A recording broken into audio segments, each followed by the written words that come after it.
इस चैनल पर आपको सुनने को मिलती हैं डरावनी और सच्ची भूतिया कहानियां।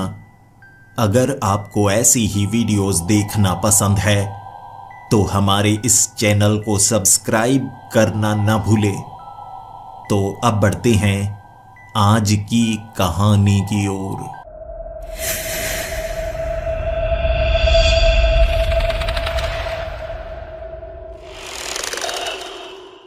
हेलो दोस्तों, मेरा नाम अनंत है और मैं दिल्ली का रहने वाला हूं। लेकिन इस समय मेरा पूरा परिवार उत्तराखंड में आ चुका है। हम किस जगह पर रहते हैं मैं बता नहीं सकता। इसके पीछे एक बहुत बड़ा कारण है। बचपन से ही मेरी दिमागी क्षमता बहुत कम रही। ज्यादातर लोग मेरे परिवार को कहा करते थे कि मैं पागल हूं, कुछ भी समझ नहीं पाऊंगा। लेकिन मैं पूरी मेहनत किया करता, चीजों को समझने के लिए अपना पूरा दिमाग लगाया करता। लेकिन मुझे भी लगने लगा मेरा दिमाग ऐसा ही है, कुछ चीजें मेरे दिमाग में पड़ती ही नहीं, शायद मैं भोंदू हूं। फिर समझ में आया मैं उन खास बच्चों में से एक हूं जो ऐसे ही पैदा होते हैं।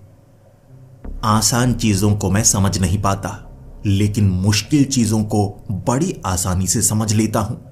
स्कूल में मेरा कोई दोस्त नहीं है, मेरे पास बैठना कोई पसंद नहीं करता। मेरी उम्र 15 साल हो चुकी है, लेकिन अब तक मैंने कोई अच्छा दोस्त बनाया ही नहीं। जो भी मुझसे कुछ समय तक बात करता है उसके बाद मुझसे दूर हो जाता है, मुझे भोंदू कहता है। लेकिन मैं भोंदू नहीं हूं, मेरा दिमाग अलग तरीके से काम करता है। मैंने स्कूल में जब भी प्रोजेक्ट मिला उसे बनाया जरूर, जो किसी की समझ में नहीं आया। 8वीं कक्षा में मैंने एक ऐसी मशीन बनाई थी जो अपने आप हिलती थी और ऐसा धुआं बनाती जिसमें आपको आकार नजर आता।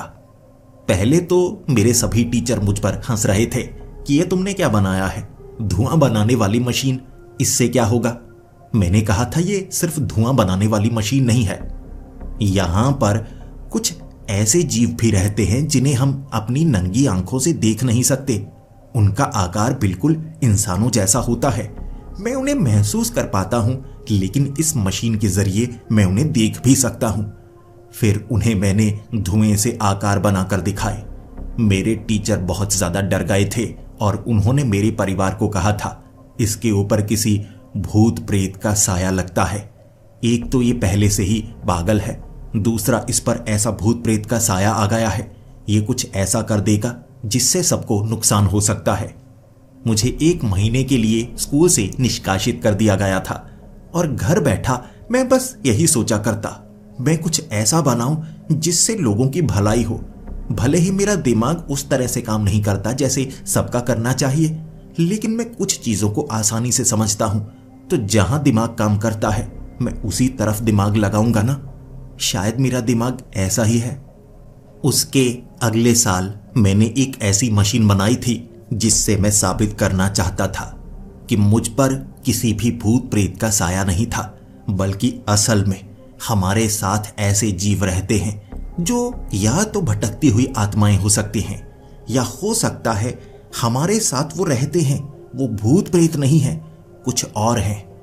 मैंने उस मशीन के जरिए हमारे शरीर के अंदर हल्का फुल्का इलेक्ट्रोमैग्नेटिक फील्ड पैदा किया, जिससे हमारी चमड़ी को कोई छू सकता था, और वो इंसान नहीं कुछ और थे। मैंने अपनी चमड़ी पर वो एहसास किया, और जब उस कुर्सी के ऊपर मेरे अध्यापक बैठे थे वो डर गए और तब मुझे स्कूल से निकाल दिया गया था। मैं पागल हूं ये कहकर मैं बाकी बच्चों को बिगाड़ दूंगा और मैं ऐसा कुछ बनाता हूं जो किसी काम का नहीं होता। मैं बहुत रोया था और उस दिन मैंने सोच लिया शायद मेरा दिमाग ठीक ही नहीं है, मुझे मरना ही होगा, तभी मैं अगले जन्म में कुछ अच्छा बन पाऊंगा। लेकिन उस शाम घर में कुछ ऐसे लोग आए थे जिन्होंने काले कपड़े पहने हुए, ये सरकारी लोग लग रहे थे लेकिन खुफिया एजेंसी में काम करने वाले, और उनके सवाल भी कुछ ऐसे थे जो मुझे परेशान कर रहे थे। उन्होंने कहा अपनी वो कुर्सी दिखाओ और पिछले साल वाला प्रोजेक्ट भी दिखाओ। उन्हें यह खबर कैसे मिल गई मैं नहीं जानता, लेकिन उन्होंने कुर्सी पर बैठकर देखा और उनके रोंगटे जिस तरह से खड़े हो गए, वो घबरा चुके थे। जिसके बाद उनका जो लीडर था वो मुझसे बात कर रहा। तुम्हें ये कब से महसूस हो रहा है? मैंने कहा, जी काफ़ी समय से। मैं महसूस कर पाता हूँ कि हमारे आसपास कुछ तो है जिसे ना तो किताबों में बताया जाता है ना हमें सिखाया जाता है। उन्होंने कहा, तुमने इतनी कॉम्प्लेक्स मशीन कैसे बना ली? एक 14 से 15 साल का बच्चा ऐसा नहीं कर सकता। मैंने कहा, जी मेरा दिमाग इसमें काम करता है। मुझे मशीन के पुर्जे नजर आने लगते हैं, ऐसे बनाना है वैसे बनाना है, फिर मैं बनाता चला जाता हूं क्योंकि मेरा दिमाग ऐसा ही है। लेकिन ये बात बताते वक्त सामने रखे वो चावल मैं चम्मच से सही से उठा नहीं पा रहा था, और मेरे साथ ऐसा ही होता है। मेरे हाथ सही से काम नहीं करते। मैं चावल खाना तो चाहता था, लेकिन चम्मच मुंह के करीब नहीं आ रहा, बल्कि कभी कान के करीब तो कभी ठुड्डी के करीब, और चावल नीचे गिरे जा रहे थे। फिर आंखों से थोड़े आंसू बहे। मुझे लगा था वो इम्प्रेस हुआ होगा, लेकिन मेरी इस हरकत ने शायद मुझे छोटा कर दिया। फिर उसने मेरे हाथ को पकड़ा, चम्मच को मेरे होंठों के करीब लेकर आया और फिर कहने लगा, तुम्हारे दिमाग के चलने की रफ्तार बहुत ज़्यादा तेज है। तुम अपनी पूरी ऊर्जा दिमाग को चलाने में इस्तेमाल कर रहे हो, तभी तुम्हारा शरीर कमज़ोर पड़ रहा है। तुम्हें खुद नहीं पता तुम कितने खास हो। मैं तुम्हें एक छोटा सा काम दूंगा, अगर तुम करोगे तो मैं तुम्हें ढेर सारे रुपए दे सकता हूं। और इस दुनिया की एक खास बात समझ लो, हम सब काम क्यों करते हैं? रुपए कमाने के लिए, ताकि हमारे परिवार को सब कुछ मिल पाए। इस काम से तुम इतने रुपए कमा सकते हो जितने कोई सरकारी नौकरी वाला या बड़ा बिजनेसमैन नहीं कमा सकता। क्या तुम ये काम करना चाहोगे? मैंने कहा, जी हाँ, आप मुझे काम देंगे, लेकिन काम कैसा होगा, मैं कर भी पाऊंगा? उसने कहा, वो हम पर है, तुमसे काम कैसे लेना है। तुम्हें ये कॉन्ट्रैक्ट पर साइन करना होगा। तुम इस काम को छोड़ नहीं सकते, काम को पूरा करना होगा, और इसके बारे में किसी को बता नहीं सकते। परिवार वालों से दूर रहना होगा, और तुम जितना भी कमाओगे वो तुम्हारे परिवार तक पहुंचा दिया जाएगा। वैसे भी तुम्हें लगता है तुम्हें कोई काम मिल पाता?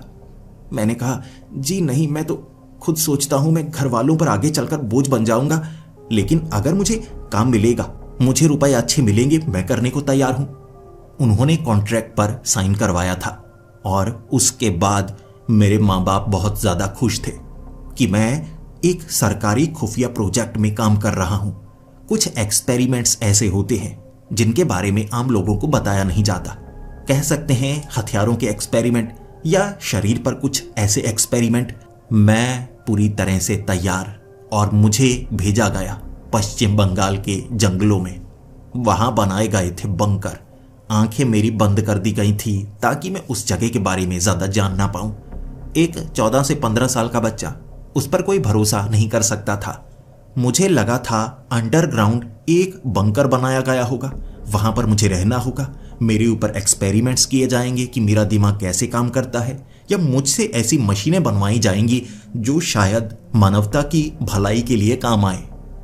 लेकिन उस खास बेस तक पहुंचने के बाद मैं खुद सोच में पड़ा हुआ, क्या यहां पर काम करना होगा? और मुझसे कहा गया, बिल्कुल मुझे यहां पर काम करना होगा। ये 20 लोगों की टीम थी, जिसमें डॉक्टर भी थे, वैज्ञानिक भी थे, इंजीनियर भी थे, साइकेट्रिस्ट भी थे। वो 20 लोग मुझे सिखाते आखिर यहां काम क्या करना है और कैसे करना है। कोई ट्रेनिंग नहीं थी, सीधे काम शुरू करना था। आसपास कुछ घर बने हुए थे और उनके बीच में एक बड़ा तालाब था। ये प्राकृतिक तालाब था, बनाया गया नहीं था, लेकिन इसका पानी बहुत ज्यादा गंदा, पूरी तरह से काला। और फिर मुझे बताया गया, इस तालाब के आसपास अजीब एहसास होता है, जैसे भूत प्रेत यहां पर निवास करते हों। चीजें अपने आप हिलती हैं और हमें पता लगाना है क्या सच में भूत प्रेत होते हैं और क्या इनका इस्तेमाल किया जा सकता है। तो मुझे उस तालाब के अंदर उतरना था। ऑक्सीजन पाइप मुझे मिलेगी जिससे मैं सांस ले पाऊंगा। मैंने पूछा, पानी के अंदर क्यों? यह काम तो बाहर भी किया जा सकता है। तो मुझे कहा गया, काले पानी में उतरने के बाद ऐसी जगह जहां ऐसा एहसास होता है, आप अकेलेपन को अनुभव कर पाते हैं और तब आप उसे जान सकते हैं। अब तक 100 लोग यहां पर आ चुके हैं, लेकिन इसका निष्कर्ष निकालना बहुत ज्यादा मुश्किल है। हम खुद समझ नहीं पाते और सामने वाला हमें एक्सप्लेन कर नहीं पाता, क्योंकि ये अनुभव उसके दिमाग में होता है। तो तुम्हारा दिमाग अलग तरीके से काम करता है। हो सकता है तुम वो काम कर पाओ जो अब तक 100 लोगों में से कोई कर नहीं पाया है। पहले ही दिन मुझे ऑक्सीजन पाइप देकर उस तालाब में उतारा गया था और जब मैं बाहर निकलता उसके बाद सबको बताता आखिर मैंने क्या महसूस किया और कैसे महसूस किया। मैं तालाब के अंदर और बहुत ज्यादा घबराहट हो रही, क्योंकि जरा सा सांस लेने में परेशानी हुई तो मैं मर भी सकता हूं। तालाब काफी ज्यादा गहरा है, भले ही ऑक्सीजन पाइप दिया गया है, नाक के साथ अच्छे से जोड़ा गया है, लेकिन फिर भी गलती की बहुत ज्यादा गुंजाइश थी। और फिर मैंने पानी में महसूस किया। पानी पूरी तरह से स्थिर था, अगर मैं नहीं हिलता तो कुछ भी महसूस नहीं होता। लेकिन पानी में मैंने वैसे आकार देखे जैसे मैं घर में देखा करता था, खाली जगह पर देखा करता था। बाथ टब में जब मैं नहाता तब मुझे महसूस होता। मैं डरकर पानी से बाहर आ गया। मुझसे उन्होंने सवाल पूछे थे, मैंने क्या देखा, और मैंने पूरी तरह से बताया। मैंने आकार देखे और ये आकार मैं बचपन से देखता आ रहा हूं। ऐसा लगता है जैसे इंसानी आकार है, लेकिन कुछ बदलाव भी है। अब उस बदलाव को समझाया नहीं जा सकता। अगले दिन फिर से मुझे उस तालाब में उतरना पड़ा, जिसके बाद मैंने वो आकार फिर से महसूस किए और तालाब के बाहर आने के बाद मैंने देखा कोई है बिल्कुल मेरी छाती के साथ सटा हुआ, और शायद ये आंखें हैं जिसे मैं देख पाया, या ये भूत है। भूत भूत कहा था मैंने। पहले इस तरह से कभी नहीं डरा था, इस बार मैं डरा और उन्होंने मुझसे पूछा उसका आकार कैसा था, आंखें कैसी थी। मैं जो महसूस करता मैं वो बताता। 20 दिन तक मैं वहां पर रहा, जो जो महसूस करता रहा वैसा वैसा मैं बताता रहा। और वो वैज्ञानिक, मेरी वो टीम बहुत ज्यादा खुश थी कि मैं पहले से ज्यादा जानकारी दे पा रहा हूं, क्योंकि मैं जो चीज को देखता हूं मेरा दिमाग अच्छे से उसे अंदर छपा लेता है और मैं उसे अच्छे से एक्सप्लेन कर पाता हूं। फिर मैंने उन्हें एक सुझाव दिया, आप इस तरह से एक्सपेरिमेंट करेंगे तो कोई खास काम बनने वाला नहीं। हमें एक मशीन चाहिए होगी जो पानी में वाइब्रेशंस पैदा करे, और जब मॉलिक्यूल्स हिलेंगे, पार्टिकल्स हिलेंगे, उसके बाद हमें वो आकार अच्छे से महसूस होगा। मैं उस मशीन को बनाने का तरीका जानता हूं। एक छोटा बच्चा ऐसी मशीन बनाने की बात कर रहा था तो कोई भी उसे नकार देता, लेकिन उनका काम यही था। मेरे साथ मिलकर 15 दिनों में उस मशीन को उन्होंने बनवाया था। वहां बड़े बड़े इंजीनियर थे जो ये काम बड़ी तेजी से कर सकते थे। मैं उन्हें इंस्ट्रक्शंस दे रहा और वो बिल्कुल वैसा कर रहे, और जिंदगी में पहली बार मैंने गर्व का अनुभव किया था। इससे पहले मुझे लगा करता था कि मैं कचरा हूं, कोई मेरी बात नहीं सुनता, हर कोई कहता है तुम पागल हो। पहली बार लग रहा है कि वो मेरी तरफ देखते हैं और कहते हैं तुम ये कैसे कर लेते हो, मुझे अच्छा एहसास दिलाते हैं।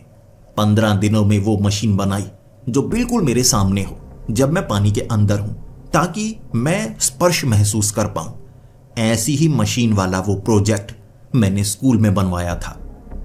यहां उस मशीन के सामने बैठा था मैं, पानी के अंदर। पानी पूरी तरह से काला था, ज्यादा कुछ नजर नहीं आता, लेकिन जब वाइब्रेशंस होना शुरू हो गई, पानी के मॉलिक्यूल्स बड़ी तेजी से हिल रहे होंगे, मैंने वो आकार महसूस किया। वो बिल्कुल एक इंसानी आकार था, लेकिन एक बदलाव था। अब मैं कैसे बताता वो कैसे बदलाव है, आपको भी समझाने की कोशिश करता हूं। हम इंसान चौड़े होते हैं, लंबे होते हैं और आगे की तरफ और पीछे की तरफ बढ़े हुए भी होते हैं। जैसे एक कागज के ऊपर आप एक लाइन बनाएं तो एक सीध में, फिर एक क्रॉस बना दें तो दाएं बाएं ऊपर नीचे। और हम होते हैं 3 डायमेंशनल, हम आगे पीछे भी मोटे होते हैं, लेकिन वो एक अलग आकार के थे। इन 3 आकार के सिवा एक और तरफ बढ़े हुए। अब मैं कैसे बताऊं किस तरफ, क्योंकि हम तो सिर्फ ऊपर नीचे, दाएं बाएं और आगे पीछे को ही बता सकते हैं, लेकिन वो कुछ अलग था। बार बार ऐसा किया गया। 1 महीने तक वो एक्सपेरिमेंट हुआ और उसके बाद मैं तो इस निष्कर्ष पर आ चुका था, वो 4th डायमेंशन है, 4था आयाम। वो जो जीव है जिसे हम भूत प्रेत मानते हैं, जो हमें एहसास करवाते हैं। हमारी चीजें कभी कभी हिलती हैं और हम सोचते हैं कोई मौजूद तो नहीं, भूत होगा, पोल्टरगीस्ट होगा। असल में वो चौथे आयाम के जीव हैं। हो सकता है वो भूत ही हों, हमारी आत्माएं जो चौथे आयाम में पहुंच जाती हैं। फिर वहां हम कुछ ऐसा बनाना चाहते थे जिससे हम फोर्थ डायमेंशन को एक्सप्लोर कर पाते। हम उस काले तालाब में वाइब्रेशंस को बदलकर उन्हें हल्का फुल्का देख भी सकते थे, और जो भी मेरी जगह होता वो यही कहता कि उसे एक्सप्लेन नहीं किया जा सकता, लेकिन वो इंसानों की तरह जरूर है। जिसके बाद मैंने उन्हें कहा, एक और चीज की जा सकती है। हम अपनी आंखों से तो काले पानी में उन्हें देखते नहीं हैं, जैसे हमारे दिमाग के अंदर वो छवि आ रही है। आंखों की जरूरत नहीं पड़ती, आवाजें भी सुनाई देती हैं, लेकिन वो आवाजें कान से सुनाई नहीं देती, सीधे दिमाग में सुनाई देती हैं। हल्का फुल्का गर्मी और ठंड का एहसास भी होता है, जो चमड़ी से नहीं होता, क्योंकि पानी ठंडा है। हमें सिर्फ ठंडक का एहसास होगा चमड़ी से, वो एहसास दिमाग में होता है।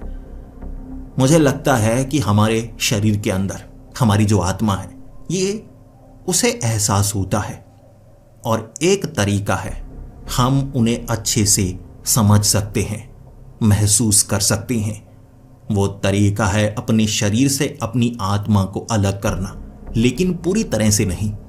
मेरा मानना था जिस तरह से पहला आयाम दूसरे को अलग करता है, दूसरा आयाम तीसरे को अलग करता है, तीसरा चौथे को अलग करेगा, हम शरीर में रहकर 3 आयामों में कुछ भी कर सकते हैं, लेकिन चौथे आयाम के लिए ये शरीर सही नहीं है। इस तरह हम एक ऐसी मशीन बनाना चाहते थे जिससे शरीर में बहुत तेजी से वाइब्रेशंस हो। अब वो वाइब्रेशंस इतनी ज्यादा तेज हों कि मेरे पूरे शरीर के जो मॉलिक्यूल्स हैं, पार्टिकल्स हैं, तेजी से हिले, लेकिन इतनी तेजी से नहीं कि मैं गर्म होना शुरू हो जाऊं। इसी हिलने के कारण जो शरीर से वो स्रोत जुड़ा है मेरी आत्मा का, मैं उसे चौथे आयाम में ले जाने का तरीका ढूंढ चुका था। मैं इसे बता नहीं सकता क्योंकि मेरे दिमाग के काम करने का तरीका कुछ ऐसा ही है। पहली बार ऐसे लोग मिले थे जो मुझसे पूछ रहे कैसे करें, क्या करें, और मैं उन्हें बता रहा। मेरे अंदर से ऊर्जा का बहाव निकलना शुरू हो गया था। अब महसूस हो रहा है मैं पागल नहीं था, बल्कि मेरा दिमाग बाकियों से अलग तरीके से काम करता था। वो मशीन को बनाने में 1.5 महीना लगा, और 1.5 महीने बाद वहां जो एहसास होते थे, जो चीजें हिलती थी, अब मैं उसे खुद जाकर देखने वाला था, सिर्फ महसूस नहीं करने वाला था। मेरा मानना था मैं चौथे आयाम में जाकर आऊंगा, 4th डायमेंशन। उस मशीन को पानी में चलाया गया और पानी उबलने लगा, लेकिन गर्म नहीं हुआ था।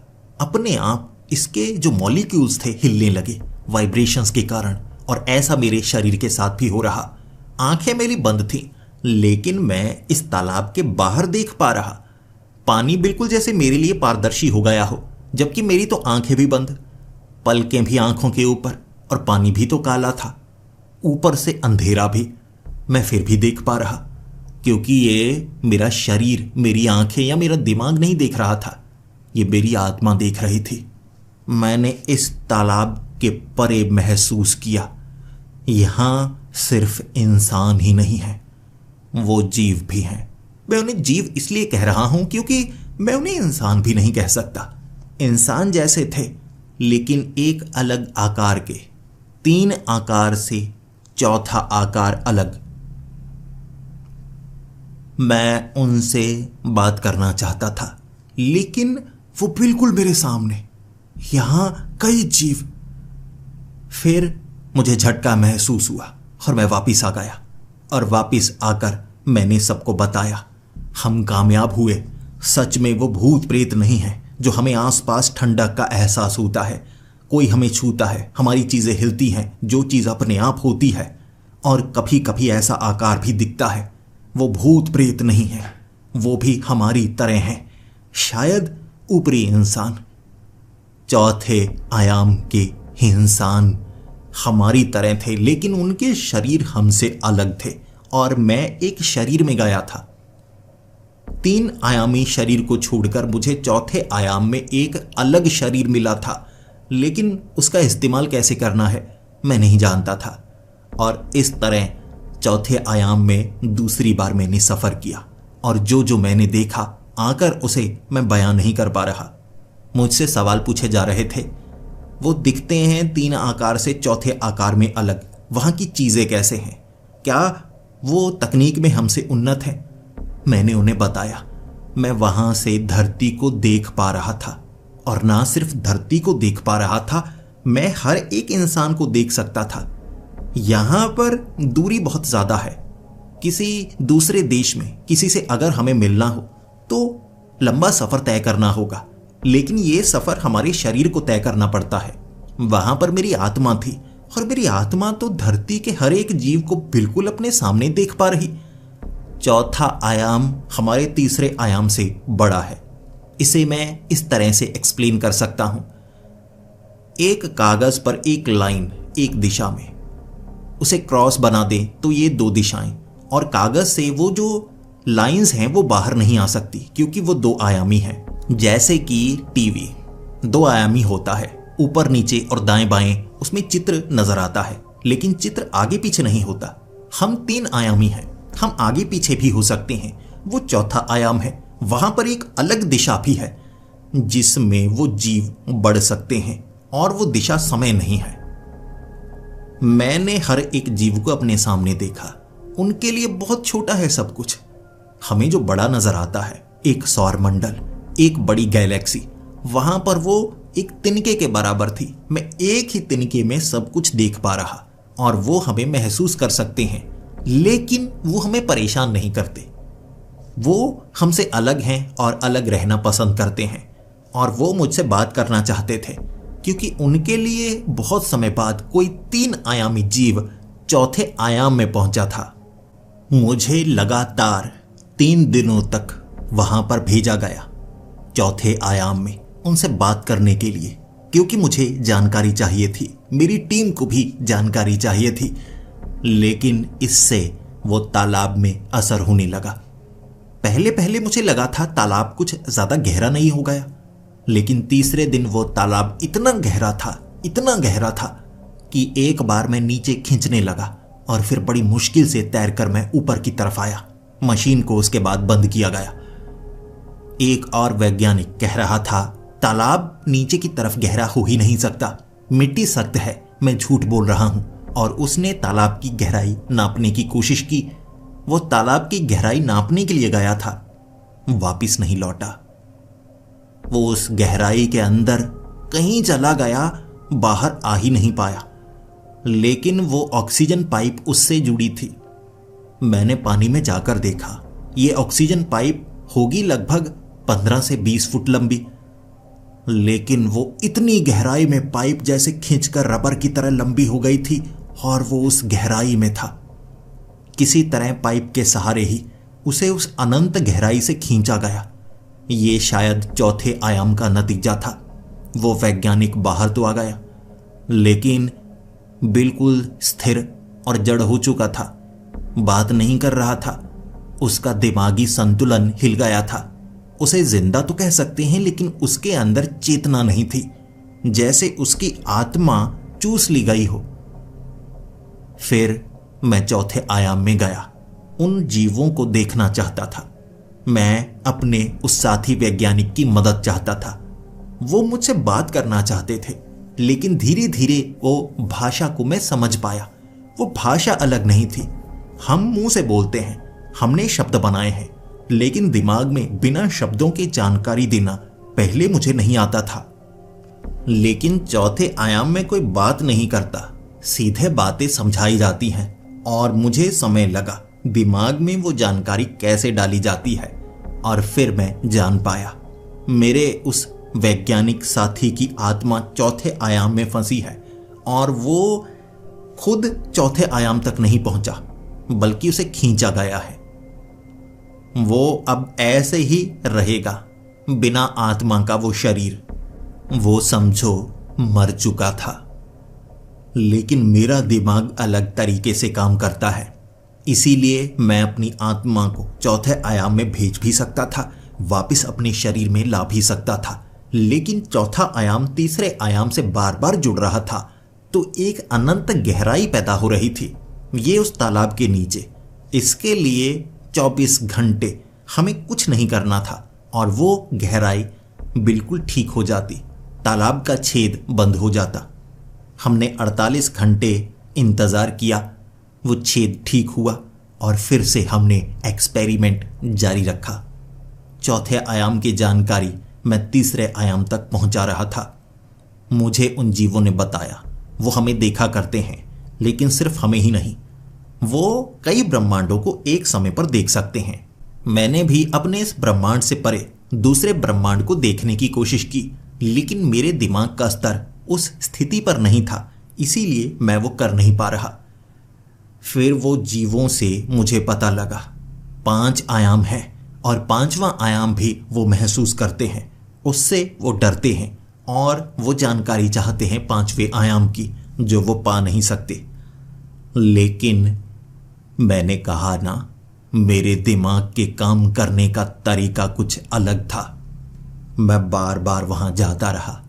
2 महीने मैं चौथे आयाम में उन जीवों के साथ काम कर रहा था और वहां महसूस किया 5वां आयाम कुछ अलग।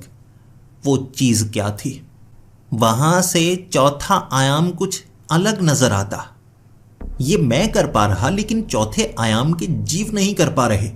इसका कारण था हमारी जो रूह है, हमारी जो आत्मा है, उसके अंदर एक सूक्ष्म आत्मा और होती है। जैसे इस आयाम में हमारा शरीर छोड़ने के बाद आत्मा बाहर निकलती है, चौथे आयाम से 5वें आयाम में जाने का रास्ता था अपनी उस आत्मा से अपनी छोटी आत्मा को अलग करना। ये उन जीवों को नहीं आता था। उनके लिए तो वही शरीर था, साधारण आत्मा वाला शरीर, लेकिन मैं वो काम करने का तरीका जान चुका था। तीसरे आयाम से जब आत्मा को चौथे आयाम में भेजा जाता है, ये एक धक्के के समान होता है, मानो जैसे एक छेद बनाया गया है समय में तीसरे से चौथे में जाने के लिए। लेकिन अगर धक्का बहुत तेज है तो सीधा तीसरे से चौथे को पार करते हुए हम 5वें आयाम तक पहुंच सकते हैं। मेरे सामने 5वें आयाम का दृश्य था। मैं उस दृश्य को देखकर मंत्रमुग्ध हो गया। मैं अपना एक सूक्ष्म शरीर देख पा रहा था, मेरी आत्मा की भी आत्मा। ये अंतरिक्ष की तरह था। वहां ब्रह्मांडों का निर्माण हो रहा मेरी आंखों के सामने, और मैं खुद को भी देख सकता था एक ब्रह्मांड के अंदर, लेकिन सिर्फ अपने एक ही रूप को नहीं। जब मैं पैदा हुआ और जब मैं मरूंगा, शुरू से लेकर अंत तक का पूरा समय चक्र में देख सकता था। अपना भूतकाल, अपना वर्तमान काल और अपना भविष्य काल एक ही समय में मैं महसूस कर सकता था। यहां मैंने महसूस किया सब कुछ समय ही है जो बदलाव है। समय के ना होने पर सब कुछ जड़ है। जीवन बिना समय के मौजूद ही नहीं है। समय यहां पर पैदा हो रहा था, ब्रह्मांड बनते और ब्रह्मांडों का अंत, शुरू से लेकर अंत तक मैं पूरा चक्र देख पा रहा। ये 5वां आयाम था और इस आयाम में ऐसे जीव थे मैं बता नहीं सकता था। मैं तो ये भी नहीं कह सकता कि आकार क्या है, क्योंकि उस आकार को बताया नहीं जा सकता। मैं तो जैसे वहां देखते देखते बेहोश हो गया, जिसके बाद मुझे पानी से निकाला गया। जब मैं होश में आया, मेरे शरीर के अंदर पानी भरा था और उन्होंने कहा कुछ समय के लिए जैसे मैं मर गया था, फिर से मेरे शरीर में जान आ गई। मुझसे वो पूछ रहे थे आखिर क्या हुआ, और मैंने उन्हें बताया मैंने चौथे आयाम के परे 5वां आयाम भी देखा, लेकिन वो जो 5वां आयाम था वो हर जीवन के स्रोत की शुरुआत थी। मैंने ब्रह्मांडों को बनते देखा और अंत होते देखा। वो वैज्ञानिक मान नहीं रहे थे। उन्होंने कहा कि मैं झूठ बोल रहा हूं, लेकिन मैंने देखा, मैंने महसूस किया। 5वें आयाम में जाना मेरी एक गलती थी। वो तालाब का जो पानी था उसका रंग बार बार बदलने लगा था, कभी लाल कभी पीला। वो रंग इतनी तेजी से बदल रहा, इतनी तेजी से बदल रहा कि हम सब डर चुके थे और कोई उस तालाब में दोबारा जाना नहीं चाहता था। अब हम चौथे आयाम के उन जीवों को अपने पास महसूस भी कर सकते थे। वो खुद हमसे दूर रहते थे क्योंकि हम उनके लिए बहुत छोटे थे। वो सिर्फ हमें देखते थे, कुछ करते नहीं थे।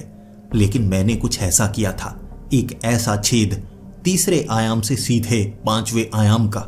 वो हमें जानना चाहते थे, आखिर 3 आयामी जीव चौथे आयाम के जीवों से ऊपर कैसे निकल गए। वो समझना चाहते थे और वो डरे हुए भी थे। उन्होंने भी चौथे आयाम में कुछ ऐसा महसूस किया था जो उन्हें डरा रहा था। 5वें आयाम में कुछ ऐसा है, उन्हें नहीं पता था। समय से बाहर देखना वो कभी नहीं कर पाए जो मैंने किया था। और कई जीव चौथे आयाम के वो जड़ हो गए, वो हिल नहीं पा रहे थे। वो पत्थर की तरह एक जगह रुके हुए। मैं देखना चाहता था ये, लेकिन तालाब में जाने से मेरे साथी मुझे मना कर रहे। लेकिन मुझे जाना ही था। मुझे जानना था, वो 5वें आयाम में महसूस करना था दोबारा। पहले मैं चौथे आयाम में गया, देखा उन जीवों को। मैंने शरीर को छोड़ा था तो इस आयाम में अपनी आत्मा को लेकर आया था। यहां पर जितने भी शरीर थे ये आत्मा से बने थे, लेकिन यहां पर भी वो स्तब्ध रह गए, वो जड़ बन गए। क्या उनकी आत्मा और उसके अंदर की सूक्ष्म आत्मा भी चूस ली गई थी? वो मर गए थे क्या? ये जानने के लिए मुझे 5वें आयाम में जाना पड़ा। तीसरे से सीधे छेद बनाकर वो 5वें आयाम में। मैं एक बार और उस 5वें आयाम में गया था, लेकिन वापिस आने के बाद मेरे शरीर में बदलाव हो चुके थे। मुझे अब तालाब के अंदर सांस लेने के लिए ऑक्सीजन की जरूरत नहीं थी। मेरा शरीर ऐसे ही काम करता। मैं अपने शरीर से अपनी आत्मा को अलग कर सकता था और उस आत्मा से सूक्ष्म आत्मा को भी अलग कर सकता था। तो मेरे शरीर को अब ऑक्सीजन की जरूरत नहीं थी। मैं शरीर में बदलाव ला सकता था। पानी में सांस लेना, बिना सांस लिए जिंदा रहना और कण से दूसरे कण को महसूस करना। मैंने 5वें आयाम में अपने साथियों का भविष्य महसूस किया, लेकिन हमें जैसा भविष्य दिखता है वो भविष्य वैसा नहीं होता। अनंत संभावनाएं। मुझे अनंत संभावनाओं वाला भविष्य नजर आया। हमारा मानना है कि भविष्यवाणी होती है कि भविष्य में ये सब होगा, लेकिन ये सच्चाई है ही नहीं। कोई भी इंसान कभी भविष्यवाणी नहीं कर सकता। ये सरासर झूठ है, क्योंकि भविष्य एक अनंत संभावनाओं से बना हुआ है। मैंने 5वें आयाम में धरती को परमाणु युद्ध से खत्म होते हुए भी देखा और यह भी देखा परमाणु हथियार अपने आप कैसे खत्म होंगे, और इंसानों ने कभी परमाणु हथियार बनाए ही नहीं। हर तरह की संभावना मैं देख पा रहा। ये सिर्फ समय है जो बदलाव लाता है, और संभावनाएं अलग अलग तरह की। इसे ही जीवन कहा जाता है। एक ही समय पर अलग संभावनाओं वाले ब्रह्मांड चलते हैं, और ये सिर्फ एक ही ब्रह्मांड में होता है। ऐसे करोड़ों ब्रह्मांड वहां पैदा हो रहे थे और उसी क्षण खत्म हो रहे। बाकी इसमें जो समय बन रहा वो सूक्ष्म आत्मा से बन रहा था। कह सकते हैं जैसे आप रंग बिरंगी तारें देखते हैं, ऐसी तारें एक जगह से जुड़ी हुई, हर अलग रंग की तार अलग संभावना। और मैंने एक ऐसे ही संभावना को महसूस करने की कोशिश की, क्योंकि 5वें आयाम के उन जीवों से मैं बात नहीं कर सकता था। मेरी समझ में कुछ नहीं आ रहा। वो मेरे करीब तो आते, लेकिन मैं समय से बंधा हुआ महसूस करता।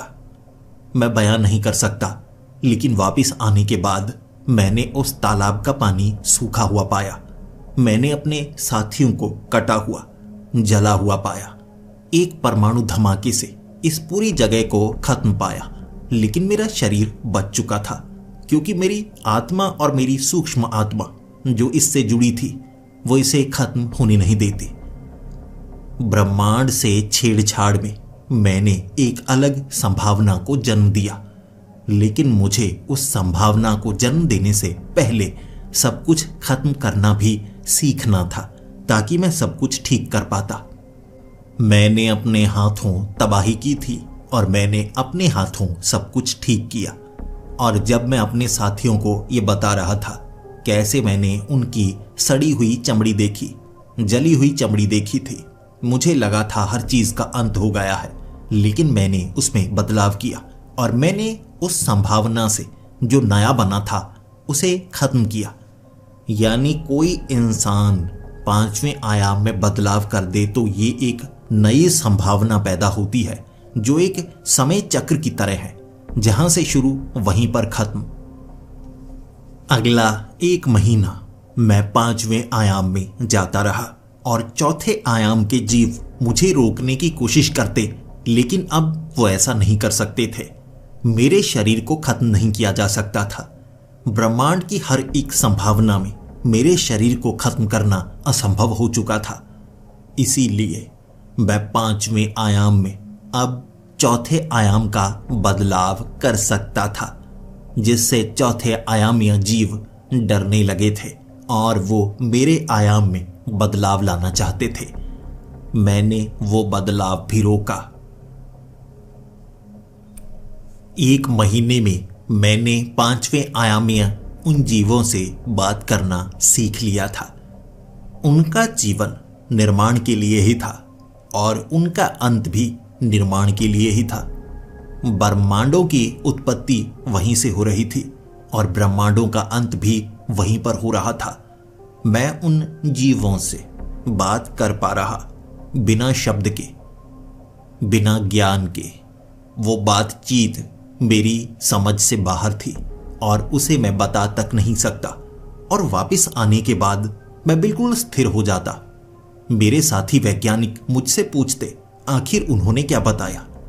मैं वहां जड़ हो जाता, स्थिर हो जाता और फिर कहता। वापस आने के बाद ऐसा लगता है कि मेरा जो दिमाग है बहुत छोटा है।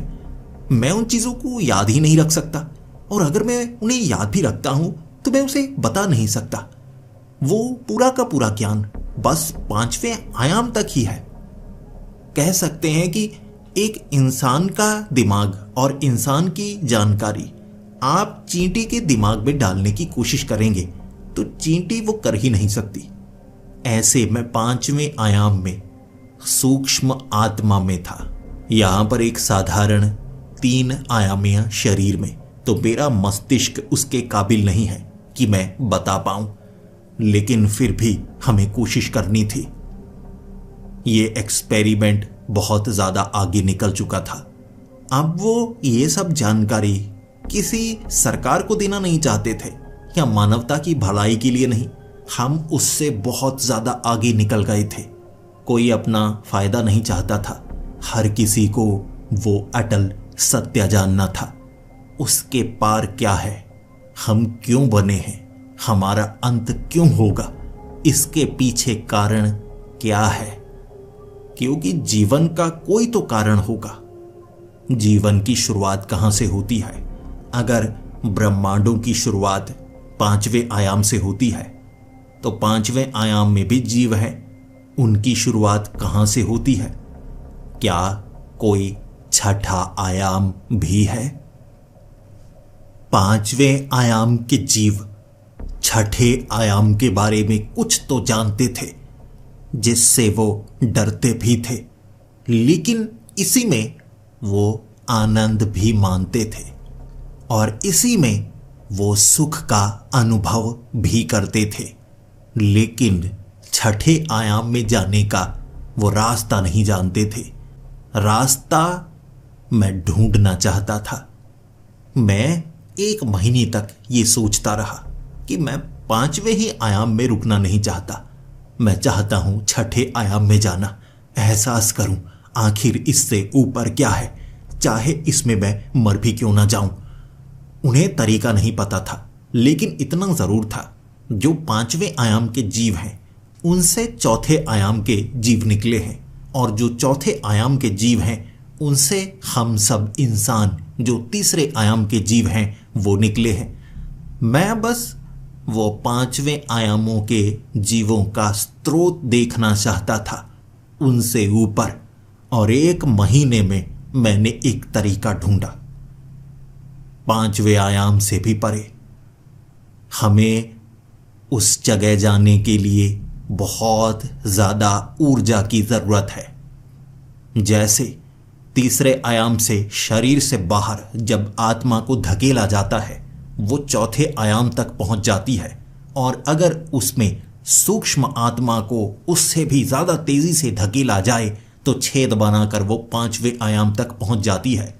लेकिन सूक्ष्म आत्मा के अंदर और कुछ नहीं होता, तो हम और ज्यादा ऊर्जा को कहां से लेकर आए ताकि हम छठे आयाम तक पहुंच पाएं। वो तरीका था शरीर, आत्मा और सूक्ष्म आत्मा तीनों के समेत हम छठे आयाम को महसूस करें।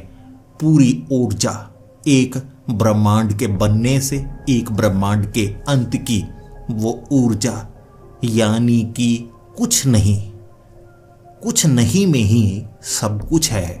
मैं इसे कैसे बताऊं? मैं वो तरीका ढूंढ चुका था, लेकिन इसमें बहुत ज्यादा ऊर्जा लगती, और वो ऊर्जा को पैदा करना कोई आसान काम नहीं था। वो ऊर्जा मुझे चौथे आयाम से लेनी पड़ी, और चौथे आयाम की वो ऊर्जा पांचवें आयाम से। ऐसे वो ऊर्जा तीसरे आयाम में मैं लेकर आया, एक अनंत ऊर्जा, और वहां से सीधा छठे आयाम का वो सफर मैं एक बार जिंदगी में महसूस करना चाहता था। और उस ऊर्जा को केंद्रित करने के बाद मैंने एक सीधा रास्ता बनाया छठे आयाम का। ये एक काली अंधेरी गुफा की तरह था। जैसे मैं उस गुफा में सशरीर खिंच रहा था, सीधे धरती से चौथे आयाम के जरिए पांचवें आयाम के उस अंधेरे गुफा में खिंचता खिंचता छठे आयाम को महसूस करना चाहता था। सफर बड़ा लंबा सा लग रहा। वो भयावह अंधेरी गुफा थी, कुछ नहीं था, पूर्ण अंधेरा। और फिर सामने मुझे नजर आई एक रोशनी, सफेद रोशनी। मैं पीछे मुड़कर देखना नहीं चाहता था, लेकिन मैंने पीछे मुड़कर देखा। मैं पांचवें आयाम से छठे में जा रहा था, तो पांचवें आयाम को महसूस कर पा रहा पूर्ण रूप से, और पांचवें आयाम में ब्रह्मांडों का बनना और उसके समय को भी मैं देख रहा। अब मुझे अनंत संभावनाओं में एक पूर्ण संभावना नजर आने लगी। पूर्ण संभावना वो होती है जो सभी संभावनाओं से जुड़ी है, यानी एक अटल सत्य। चाहे जो हो जाए वो तो सत्य सत्य ही है, ना तो उसे बदला जा सकता है, क्योंकि वो हमेशा से था और हमेशा रहेगा। मैंने अपने शरीर को तीसरे आयाम में खत्म होते हुए देखा। मैंने महसूस किया मेरा शरीर एक केंद्र बिंदु में समाता जा रहा है, और जब मेरा शरीर समाना शुरू हुआ, मैंने अगले पल का भविष्य देखा। वो छेद बड़ा होता जाएगा, एक अंधेरे कुएं की तरह, ब्लैक होल। मेरा शरीर एक ब्लैक होल बन जाएगा, जो ना सिर्फ धरती को अपने अंदर समा लेगा, बल्कि पूरे के पूरे सौर मंडल को अपने अंदर समा लेगा। मैंने खुद को पीछे किया, उस गुफा से मैं वापस आया, और मेरे शरीर का वो केंद्र जो ब्लैक होल में बदलने वाला था, मैंने उसे रोका। मैं समझ चुका था मेरे छठे आयाम में जाने का मतलब मेरे इस सौर मंडल का अंत है, एक बड़े ब्लैक होल का जन्म। मेरे साथी वो वैज्ञानिक इसे मानने से इनकार कर रहे थे। उन्होंने कहा एक सुपरनोवा से ही एक ब्लैक होल का निर्माण हो सकता है, एक इंसान से निर्माण नहीं हो सकता। लेकिन मैंने उन्हें कहा, जहां पर मैं जाकर आया हूं, मैंने ब्रह्मांडों का जन्म भी देखा है, और शायद अब मैं जानता हूं एक ब्लैक होल का निर्माण भी कैसे होता है। शायद जो छठा आयाम है वो ऊपरी आयाम है। जो भी यहां से छठे आयाम तक पहुंचता है वो एक ब्लैक होल का निर्माण करता है, और ब्रह्मांड में कई ब्लैक होल हैं जो इस बात को साबित करते हैं। इससे पहले भी छठे आयाम का सफर कोई जीव कर चुका है, और वो एक नहीं है, वो भी अनंत है जो हमारे ब्रह्मांड में है। कई ब्लैक होल, सबने छठे आयाम का सफर किया है, और पीछे जहां पर वो थे उसका अंत भी उन्हीं के हाथों हुआ है। मेरा ये बताना काफी था। मेरे साथी डर चुके थे। अब वो किसी ब्रह्मांड से नहीं डर रहे थे, किसी आयाम से नहीं डर रहे थे, भूत से या किसी और जीव से नहीं डर रहे थे। वो मुझसे डर रहे थे। मैं जीवन का अंत कर सकता था, और उन्हें पता था मैं कोशिश करूंगा छठे आयाम में जाने की। उन्होंने मुझे मारने की कोशिश की, लेकिन मैं ये संभावना भी देख चुका था। मैंने उन्हें रोका। मेरे लिए वो बहुत ज्यादा आसान था। मेरे शरीर को काटा नहीं जा सकता था। मैं तत्व को अलग कर सकता था। मेरे शरीर के हर एक कण को मैं अलग कर सकता था और जोड़ भी सकता था। यानी मुझे 1000 हिस्सों में काट दिया जाए, उसके बावजूद मैं दोबारा जुड़ सकता था। मुझे मेरी आत्मा और उसके अंदर की सूक्ष्म आत्मा का स्रोत पता लग गया था। तो 3 आयामीय जीव मेरा अंत नहीं कर सकते थे। तो चौथे आयामीय जीवों ने यह कोशिश की, लेकिन उन्होंने भी हार मान ली। मैं उनके पार जा चुका था। वो मुझे इसलिए रोकना चाहते थे। वो ब्लैक होल जो तीसरे आयाम में एक सौरमंडल और हो सकता है एक पूरी की पूरी गैलेक्सी को खा जाए, वो चौथे आयाम में भी इसका असर करेगा। चौथे आयाम में भी नुकसान होगा, और उस आयाम के बड़े जीवन का भी अंत। ये अंत सीमित रहेगा 5वें आयाम तक, क्योंकि वहां पर ब्रह्मांडों का जन्म होता है। लेकिन वो ब्रह्मांडों में बदलाव नहीं ला सकते, इसीलिए वो बंधे हुए थे। लेकिन डर उन्हें भी था। उन्होंने शायद पहले ये देखा होगा, इससे कुछ बड़ा तो होता है। लेकिन मैं एक बार छठे आयाम को देखना चाहता था। रोका तो सबने, लेकिन अब मैं रुकने वाला नहीं था। क्या है छठे आयाम में, मैं एक बार देखूंगा जरूर। और अगर मेरा शरीर एक ब्लैक होल में बदल जाएगा, तो जिसे मैं चाहता हूं, जो मेरा अपना है, हर कोई खत्म हो जाएगा। क्यों ना मैं छठे आयाम में बिना गए सिर्फ उसे छूकर वापस आऊं। मैं वो पूरा रास्ता नहीं बनाऊंगा, तो वो छेद जो ब्लैक होल में बदलेगा वो रूप नहीं लेगा, लेकिन मैं बस देख पाऊंगा एक झलक। और मैंने उसकी शुरुआत की, वो ऊर्जा को इकट्ठे करते हुए। तीसरे से सीधा चौथे, और चौथे से सीधा 5वें, और 5वें से उस गुफा के जरिए छठे आयाम की बिल्कुल शुरुआत में खुद को रोके हुए मैंने देखा वहां जीवन भी था, और वो जीवन निर्जीव भी था।